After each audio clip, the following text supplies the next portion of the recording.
സല്ലല്ലാഹു അലാ മുഹമ്മദ് സല്ലല്ലാഹു അലൈഹി വസല്ലം സല്ലല്ലാഹു അലാ മുഹമ്മദ് സല്ലല്ലാഹു അലൈഹി വസല്ലം. പെണ്ണുങ്ങൾക്ക് ആണുങ്ങൾ ചെയ്തു കൊടുക്കേണ്ട ഉത്തരവാദിത്തങ്ങളും ഭാര്യമാർ ചെയ്തു കൊടുക്കേണ്ട ഉത്തരവാദിത്തം ഉണ്ടോ? അവൻ ഭർത്താക്കന്മാര് ചെയ്തു കൊടുക്കേണ്ട ഉത്തരവാദിത്തം രണ്ടാമത്തെ ദിവസമാണെങ്കിൽ ആണുങ്ങൾ പോവില്ല. പെണ്ണുങ്ങൾ ഇങ്ങോട്ട് ചെയ്തു തരേണ്ട നിയമത്താണെങ്കിൽ എന്തായാലും അതിന് പോകും, കേൾക്കാൻ നല്ല രസം ഉണ്ടാവും. അങ്ങനെ വേണ്ട. അതുകൊണ്ട് നമുക്ക് ആദ്യം ആണുങ്ങളോട് പറയാം, അള്ളാഹു തആല നമ്മൾ ആണുങ്ങൾക്കും പെണ്ണുങ്ങൾക്കും നല്ല ബുദ്ധി നൽകട്ടെ, നല്ല കുടുംബ ജീവിതം അള്ളാഹു നൽകട്ടെ. സ്ത്രീകൾ വളരെ പാവപ്പെട്ടവരാണ്. സ്ത്രീകൾ നിങ്ങളുടെ ശരീരത്തിന്റെ ഭാഗമാണ് എന്ന് പരിശുദ്ധ ഖുർആൻ. നിങ്ങളുടെ ശരീരത്തിന്റെ ഭാഗമാണ്. മാ അക്രമൻ നിസാ ഇല്ലാ കരീം വമാ അഹാനഹുന്ന ഇല്ലാ ലഈം. ഹബീബ് സല്ലല്ലാഹു അലൈഹി വസല്ലമ തങ്ങൾ പറഞ്ഞതാണ്, ഭാര്യമാരെ ബഹുമാനിക്കുന്നവർ മാന്യന്മാരാണ്. ഭാര്യമാരെ സ്നേഹിക്കുന്ന, ഭാര്യമാരെ ബഹുമാനിക്കണം. ഭാര്യനെ ബഹുമാനിക്കല ഭാര്യനെക്കാൾ എണീച്ചിക്കലല്ല, എണീച്ചിക്കൽ ബഹുമാനത്തിന്റെ ഒരു ഭാഗമാണ്. ഭാര്യയെ സ്നേഹിക്കുക. നമ്മൾ കൂടെയുണ്ട് എന്ന് അവർക്ക് എപ്പോഴും തോന്നുക. സത്യത്തിൽ പെണ്ണുങ്ങളോട് അധിക കുടുംബ പ്രശ്നത്തിന്റെയും അടിസ്ഥാനം എന്ന് അറിയോ? ചില ആണുങ്ങളെ വിവരമില്ല. നിസ്സാര പ്രശ്നത്തിൽ തീർക്കേണ്ട സംഗതി എങ്ങനെ കെട്ടിക്കൊണ്ടു. പെണ്ണുങ്ങളുടെ പ്രവർത്തനങ്ങളെ മനസ്സിലാക്കിയാൽ, നമ്മുടെ പെണ്ണുങ്ങൾ ജോലിക്ക് പോവുകയാണെങ്കിൽ ശമ്പളം കിട്ടൂലേ? നിങ്ങൾ കുരങ്ങിന് എണീച്ചു കൊടുക്കാണ്ട കാണണ്ട, കുരങ്ങ് അല്ലെങ്കിൽ തന്നെ ചുള്ളി കയറുന്ന ആളാ. അതിനോട് എണി വെച്ചു കൊടുത്താണെങ്കിൽ കൂടെ ആണ്ട. എന്നാൽ ഞാൻ ചോദിക്കാം നിങ്ങളോട്, പെണ്ണുങ്ങൾക്ക് ജോലിക്ക് പോയാല് ശമ്പളം കിട്ടൂലേ? കിട്ടും. നമ്മളെ വീട്ടിൽ അവര് പണിയെടുക്കണില്ലേ? ഉണ്ട്. നിങ്ങൾ ആരെങ്കിലും ശമ്പളം കൊടുക്കലുണ്ടോ? ഇല്ല. സത്യത്തിൽ അവർക്ക് ശമ്പളം കൊടുക്കുന്നില്ലെങ്കിൽ നല്ല വരുമാനം പെർക്കും തന്നെ കിട്ടൂലേ? കിട്ടും. അതുകൊണ്ട് ഭാര്യമാർക്ക് ശമ്പളം കൊടുക്കണമെന്ന് ഉസ്താദ് പറഞ്ഞു എന്ന് പറയണ്ട. ഞാൻ പറഞ്ഞത് അവരെ പ്രവർത്തനം മനസ്സിലാക്കാൻ വേണ്ടി പറഞ്ഞതാണ്. ലോകത്ത് ഡ്യൂട്ടി ഒഴിവുള്ള, ലീവ് ഇല്ലാത്ത ഒരു ടീം പെണ്ണുങ്ങളാ. അവർക്ക് ലീവ് ഉണ്ടാവൂല. ലീവ് ഉണ്ടാവണമെങ്കിൽ നമ്മൾ പട്ടിണി കിടക്കണം, എന്നാലേ ലീവ് ഉണ്ടാവുള്ളൂ. എന്നാലും മുറ്റടിക്കാനുണ്ടാവും, എന്നാലും നിലം തുടക്കാനുണ്ടാവും.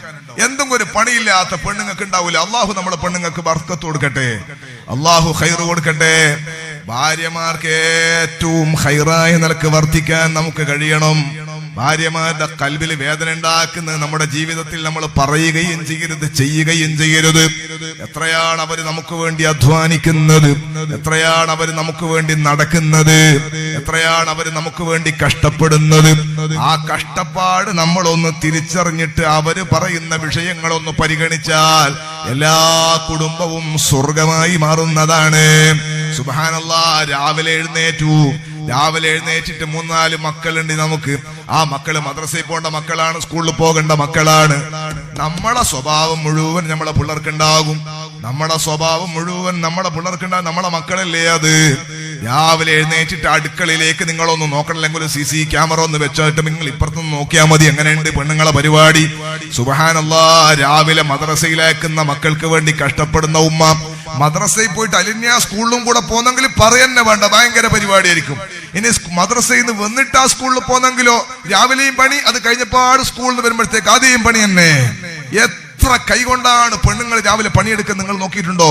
2 കൈകൊണ്ട് പണിയെടുത്താൽ ഈ പണി തീരൂല. നമ്മളെ ഭാര്യമാർക്ക് എത്ര കൈയാണെന്ന് രാവിലെ നിങ്ങളൊന്ന് പോയി നോക്കണം. അല്ലാ, ഇങ്ങനെ പ്രവർത്തനം നടത്തിക്കൊണ്ടിരിക്കുമ്പോഴേക്ക് നമ്മളെ ചെറിയ സാധനം ഉണ്ട്, ചെറിയ കുട്ടി, എന്റെ ബാഗ് കാണുന്നില്ല, അവന്റെ ബാഗ് കാണുന്നില്ല. അപ്പൊ നോക്കുമ്പോ അതിന്റെ മൂത്തതിന്റെ സ്കൈല് കാണുന്നില്ല. ബാഗ് എടുത്തു കൊടുക്കുമ്പോഴത്തേക്ക് മറ്റേതിന്റെ സ്കൈല് കാണുന്നില്ല. സ്കൈല് എടുത്തു കൊടുക്കുമ്പോഴത്തേക്ക് ഒത്തിന്റെ യൂണിഫോം ഇസ്തിരി ഇട്ടിട്ടില്ല. ഇതെല്ലാം ചെയ്യണത് ഈ പണിന്റെ ഇടയിൽ പണിയെടുക്കാണ്. അപ്പോഴത്തേക്ക് സാധനം എടുത്തു വെച്ചിട്ടുണ്ട്. അപ്പോൾ അനക്ക് മുട്ടക്കറി തന്നെ വേണം. സംഗതി കടലക്കറിയാ ഉള്ളത്, മുട്ടക്കറി തന്നെ വേണം. 5 സ്റ്റാർ ഹോട്ടലിൽ പോയാലേ പിള്ളേർ ഓർഡർ ചെയ്യലാണ്.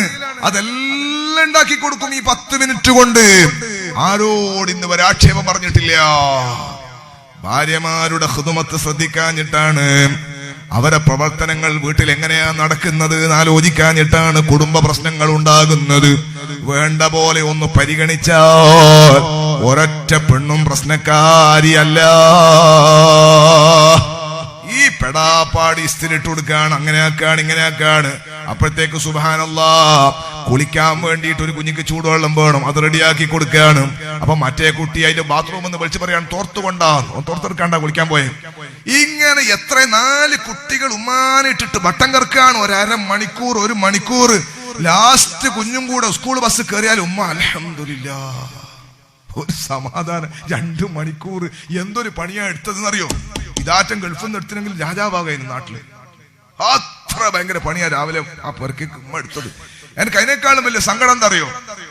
ഈ പണിയെല്ലാം എടുക്കുന്നതിന്റെ കൂട്ടത്തിൽ മൂപ്പരുണ്ട് കസേറിന്റെ മുകളിൽ കാല് കയറ്റിയിട്ട് ഇങ്ങനെ ഇരിക്കുന്നു, പത്രം ഇങ്ങനെ വായിക്കുന്നു. മൂപ്പരെ വായിക്കുന്ന കണ്ടാവേക്ക് നാളെ മോടി പോകുന്നു. അങ്ങനത്തെ വായിക്കുന്നത്. തിരുവനന്തപുരത്ത് ഒരാൾ തൂങ്ങിച്ചത്തിന്, അയാളെ ഭാര്യ, മക്കള് അല്ലാ ആയിഷത്തും വാ ഹഫ്സത്തും വാ സൗദാ സഫിയത്തും മൈമൂനത്തും വാ റംലാ ഹിന്ദും വ സൈനബും കദാ ജുബൈരിയാ ലിൽ മുഅ്മിനീന ഉമ്മഹാത്തും മർളിയാ. മുത്തായ തങ്ങളെ ഭാര്യമാരുടെ ബർക്കത്ത് കൊണ്ട് അല്ലാഹു നമുക്ക് എല്ലാവർക്കും അവരെ കൂടെ സ്വർഗത്തിൽ ഒരുമിച്ച് കൂടാനുള്ള അവസരം തരട്ടെ. ഓരോ കുടുംബത്തിന്റെ പേരെല്ലാം പഠിക്കൽ നമുക്ക് നിർബന്ധമാണ്, സുന്നത്താണ്, അങ്ങനെ പലതുമാണ്. ഈ തിരുവനന്തപുരത്ത് തൂങ്ങിച്ചത്ത മനുഷ്യന്റെ ഭാര്യ, മക്കളെല്ലാം ഇവനിങ്ങനെ വായിക്കാൻ. ഈ വായിക്ക് എന്ത് കിട്ടാനാ? എന്തെങ്കിലും ഒരു സഹായം ചെയ്തു കൊടുത്തൂടെ?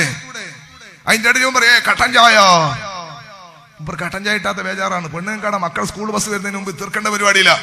എന്നാലും നമ്മളെ പെണ്ണുങ്ങളെ നോക്കുങ്ങൾ കട്ടൻ ചായ ചോദിച്ച നിങ്ങളോട് ഇതുവരെ പെണ്ണുങ്ങൾ ചൂടായോ? ഇല്ല. റബ്ബന അതിന്റെ ഇടയിൽ കട്ടൻ ചായ ഉണ്ടായി കൊടുക്കും. നമ്മളെ നാട്ടിലേക്ക് ഒരു പ്രശ്നം ഉണ്ടായി. കട്ടൻ ചായ ഉണ്ടായി കൊടുത്തിട്ട് കട്ടൻ ചായ കുടിച്ചിട്ട് അയാള് ഒരൊറ്റ ഒഴിക്കല നിലത്തേക്ക്. വായിൽ കട്ടൻ ചായ വെച്ച് എന്താ സംഗതി അറിയോ? നമ്മളെ നാട്ടിൽ ഈ കട്ടൻ ചായ ഉപ്പും പഞ്ചസാരക്ക് ഒരേ നിറ. തിരക്കിന്റെ ഇടയിൽ ഇത് രണ്ടും ഒരുപോലത്തെ പാത്രത്തിൽ ഇട്ട് വെച്ചിട്ടുണ്ടായത്. പഞ്ചസാര ഇടുന്ന സ്ഥലത്ത് കട്ടൻ ചായയിൽ ഉപ്പിട്ട് പോയി. ആ തിരക്കിന്റെ ഇടയിൽ ഇട്ടുപോയതാ സാധു പെണ്ണുങ്ങള്, മനഃപൂർവ്വം ഇട്ടതല്ല. അതിനാണ് ഇയാള് ലഹളുണ്ടാക്കുന്നത്, ബഹളുണ്ടാക്കുന്നത്. നിങ്ങളല്ല വിടൂ, നിങ്ങൾ ആലോചിക്കണ്ട. അല്ലാഹുവിന്റെ ഹബീബ് സല്ലല്ലാഹു അലൈഹി വസല്ലമ തങ്ങൾ പറയാണ്, അതാ ഹബീബായ ഇന്നീ ലാ ബഗളുർ റജുൽ ഖായിമൻ അല ഇംറഅതിഹി സായിറൻ ഫറായിസ റഖബതിഹി. ഭാര്യമാരോട് ദേഷ്യം പിടിച്ചിട്ട് അവരെ അടിക്കാൻ വേണ്ടി കയ്യോങ്ങി നിൽക്കുന്ന ചെറുപ്പക്കാരനോട് എനിക്ക് കടുത്ത വിദ്വേഷമാണ്, എനിക്ക് കടുത്ത വെറുപ്പാണെന്ന് മുഹമ്മദുർ റസൂലുള്ളാഹ്.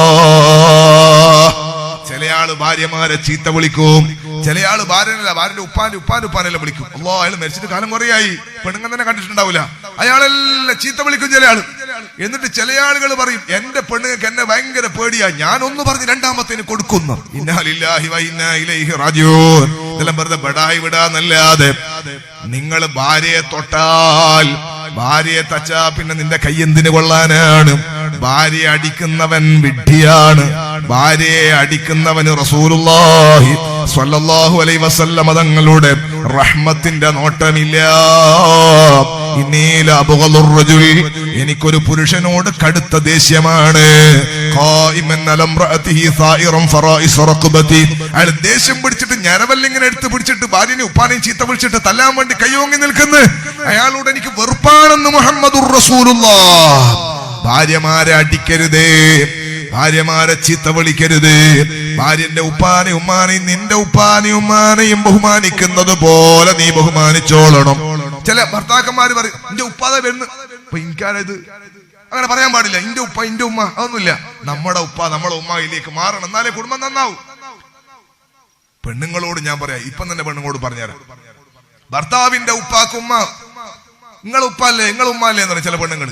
അപ്പൊ ഈ ചിലപ്പോൾ ദേഷ്യം പിടിച്ച് പ്രഷർ കയറി നിൽക്കുന്ന ആണുങ്ങളായിരിക്കും. ചിലപ്പോഴാണ് ചില ആളുണ്ട് ഈ തല്ലി ചോദിച്ചു വാങ്ങുക. അള്ളാഹു അക്കൂട്ടം നമ്മളെ പെടുത്താതിരിക്കട്ടെ.